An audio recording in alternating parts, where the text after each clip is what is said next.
บมือ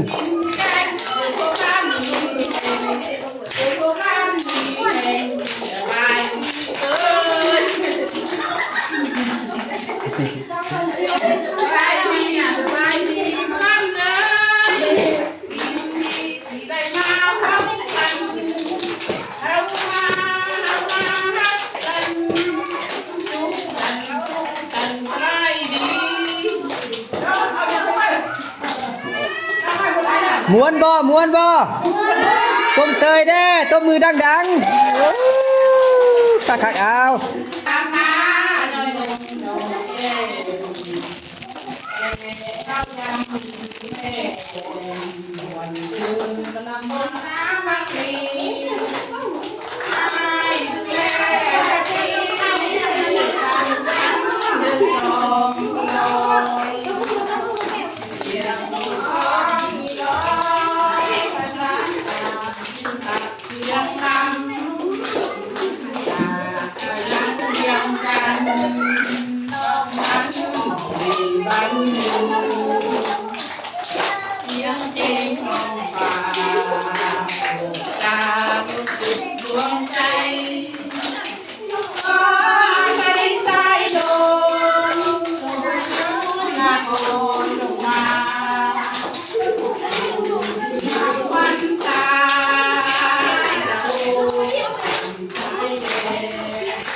สมเส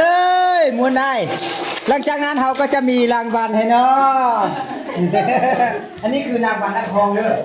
อันว่ายังไม่ได้ยังเพิ่งยังคือก็ยังลุ่มอยู่เสียงของตัวเลยอ้าวมาสองคนเนาะมาสองคนมาก็ต้องเยอะนี่เด้อเอามาร้องเพลงคนนี้ได้เรียกอะไรร้านเลยเนาะอ้าวต้องเพลงทำประเทศเถอะ